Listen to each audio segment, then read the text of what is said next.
this problem, we're going to find the slope of a linear equation. Now, I don't personally like this method, but I think it would be easiest to use in the particular instance here is that we're given these standard forms. So we're going to do this by manipulating this into a slope-intercept form. Recall that the slope-intercept form was the y equals mx plus b form. And the reason why that's going to be convenient here is because it's going to allow me to just read off what the slope is. Okay, so it changes the problem into isolating y, a more mechanical process.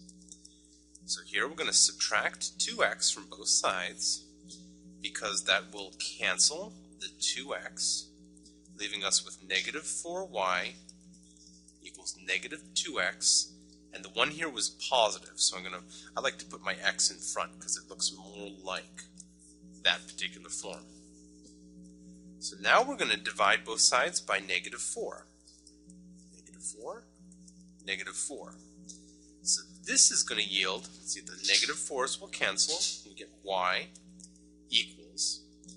Here we have to remember to distribute. It's more famous to remember distributing multiplication through addition and subtraction, but we also have to keep in mind we need to do it with division. Negative 2 divided by negative 4 would be 1/2 x. And then when you take positive 1 and you divide it by negative 4, what are we going to get there? It's going to be negative 1/4. So the answer for this one is actually going to be the 1/2. Because when we find the slope, we're only taking the coefficient to the actual y equals mx plus b slope-intercept form. Okay, let's try another practice problem with that. Let's go 4x plus 3y equals 1. Subtract 4x from both sides to yield 3y equals negative 4x plus 1. Then divide 3 from both sides to yield y equals negative 4/3 x plus 1/3. So this would be the slope-intercept form. Where's the slope? The slope would be negative 4/3.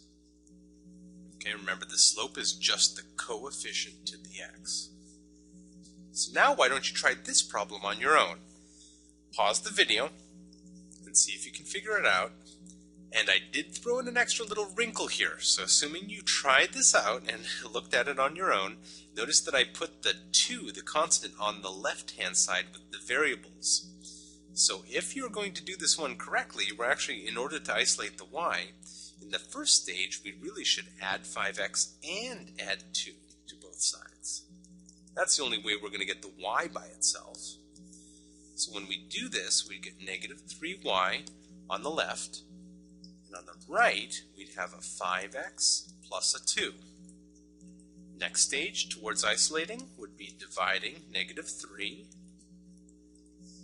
And that's going to leave us with y equals negative 5/3 x minus 2/3.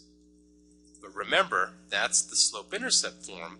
If we're looking for just the slope, we need to only respond with the coefficient to the x, which in this case is the number negative 5/3.